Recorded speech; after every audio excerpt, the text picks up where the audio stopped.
আমরা অনেকেই সচরাচর বলে থাকি ছেলে বিড়াল আবার হিটে আসে নাকি। অ্যান্ড ইয়েস, আমি বলবো ছেলে বিড়ালরা হিটে আসে। আর ছেলে বিড়ালরা হিটে আসলে কিছু কিছু লক্ষণ দেখা যায়। এই যেমন ওদের আচরণগত পরিবর্তন দেখা দিতে পারে, আবার অনেক সময় অনেক বিড়াল আক্রমণ করে বসে, আবার অনেক সময় বিড়ালগুলো বাহিরে চলে যেতে পারে, আবার এমন ভাবে ডাকাডাকি শুরু করে আপনি ঘরেই থাকতে পারবেন না। সব থেকে মজার বিষয় হচ্ছে যেমন মেয়েদের হিটের একটা নির্দিষ্ট সময় আছে, যেমন ওদের একটা নির্দিষ্ট সময় পরে ওদের হিটটা আবার কন্ট্রোলে চলে আসে। বাট ছেলে বিড়ালদের ক্ষেত্রে আবার এরকম হয় না। মেয়ে বিড়ালদের সাধারণত হিট 4 থেকে 5-6 দিন পর অটোমেটিক এটা আবার ঠিক চলে আসে।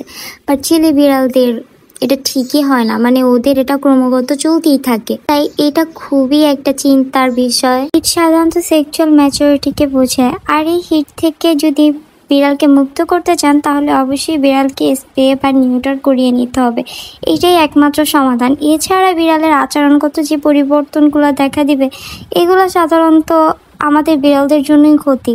আর আমরা দীর্ঘস্থায়ী সমাধান হিসেবে স্প্রে বা নিউটার করানোটাই সাজেস্ট করি, বিশেষ করে ছেলে বিড়ালদের ক্ষেত্রে। এবার হিটে আসা এবং সঙ্গম না হওয়ার কারণে বিড়ালটি অনেক সময় মানসিক চাপে পড়তে পারে, আবার অনেক সময় শারীরিক মানসিক স্বাস্থ্যের সমস্যাও দেখা দিতে পারে। এটার জন্য নিরাপদ পদ্ধতি হচ্ছে স্প্রে করা অথবা নিউটার করা, তাহলে আর এই সমস্যাগুলো হবে না বিড়ালদের। তো আজকের মতো আমার ভিডিও এখানেই শেষ করছি। সবাই ভালো থাকবেন, সুস্থ থাকবেন, আমাদের পাশে থাকবেন। আল্লাহ হাফিজ সবাইকে।